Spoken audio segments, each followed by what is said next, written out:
Hi, so this is a review of worksheet 202, the Earth's shape.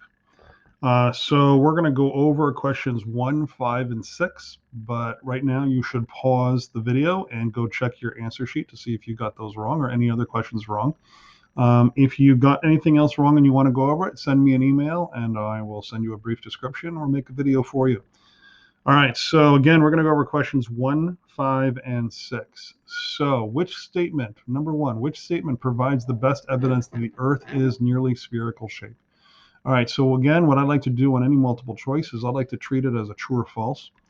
Um, so, the sun has a spherical shape. Option A, true or false. Now, sometimes there's an answer that is irrelevant.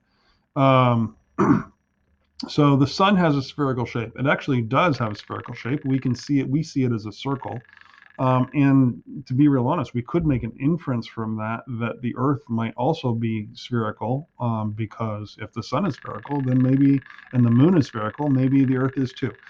But that is still only an inference. So that might be a maybe actually. So I'm going to put an M, and I'm just going to make a note over here that this is an inference. All right. So the lengths of noontime shadows change throughout the year. That's a true statement, but we didn't talk about it at all. We didn't talk about noontime shadows. That's also going to be, actually, to be real honest, I'm going to throw that one out because, well, we never talked about it. C, star trails photographed over a period of time show circular paths. Again, we didn't talk about that. We did talk about a star. We did talk about Polaris and the fact that the altitude changed, but we didn't talk about star trails. So we're going to knock that one out too. All right, option D, the altitude of Polaris changes in a definite pattern as the observer's latitude changes. All right, so that is a true statement.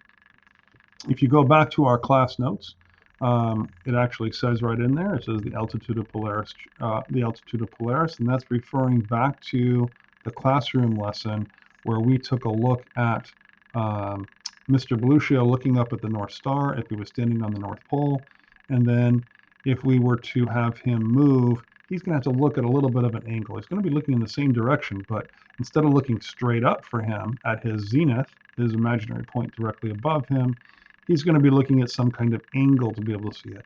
So what we find is that at the North Pole, we would have to look 90 degrees up. At the equator, we'd have to look 0 degrees, somewhere in the middle. Whatever our latitude is, that's how high we would have to look to see the North Star or Polaris. So going back to my notes, that's what this is referring to, altitude of Polaris. I'm going to add in here is equal to the latitude of the observer. All right. So there's in our notes. And then going back to the question, that's going to be basically a straight reference from the notes. So I'm going to choose option D. All right. Going to question number 5, we have these 4 pictures. Which diagram most accurately shows the cross-sectional shape of the Earth? All right. So we, in our lesson in class, we observed the finger shredder. The finger shredder deformed. The faster it spun, the more it deformed. And out of all the 4 shapes, the finger shredder deformed like this one. It became more and more and more spread out at the equator and smaller and smaller and smaller at the north to south pole. But the key thing here, well, the point of that lesson is that that's definitely an effect that happens. It does happen to the Earth, but it doesn't happen very much. The finger shredder is definitely more deformed than the Earth ever will be, and that's because, well, the finger shredder is made out of springs. The Earth is made out of rock, and the rock just cannot deform all that much. So that's not going to be the answer. That is actually going to be an incorrect distractor. We don't see a deformation where it's kind of half and half, and it doesn't deform north to south, from the North Pole to the South Pole. So given our options, the only one left is A. And if you think about this should make sense because during our lesson, we did a PowerPoint where we saw this picture. And I challenge you to look at this picture and see it as deformed at all. As a matter of fact, if you were to measure this, I'm willing to bet you that it comes out really, really close to being the same diameter going from pole to pole as it is across the equator. So when we think about the globe, when we think about the Earth, we think of it as a perfect sphere, even though we have to recognize, in Earth science at least, we have to recognize that it's not. It's slightly deformed. It's a tiny little bit shorter pole to pole than it is across the equator.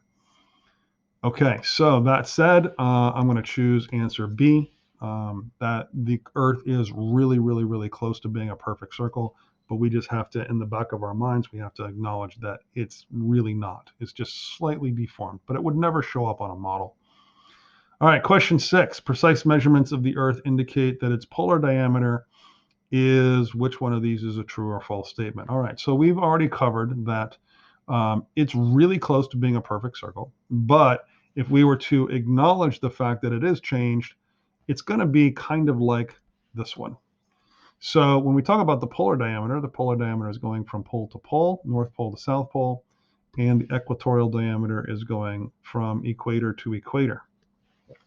So those are the two different ones. And in this, which is exaggerating the deformation caused by the spin, the polar diameter is going to be shorter than the equatorial diameter. So we go back to our options and we say, okay, the length of the polar diameter is the same length as the equatorial diameter. That is a false statement. It is longer than the equatorial diameter. That is also a false statement. It is shorter than the equatorial diameter. That is a true statement. So I'm going to choose option C.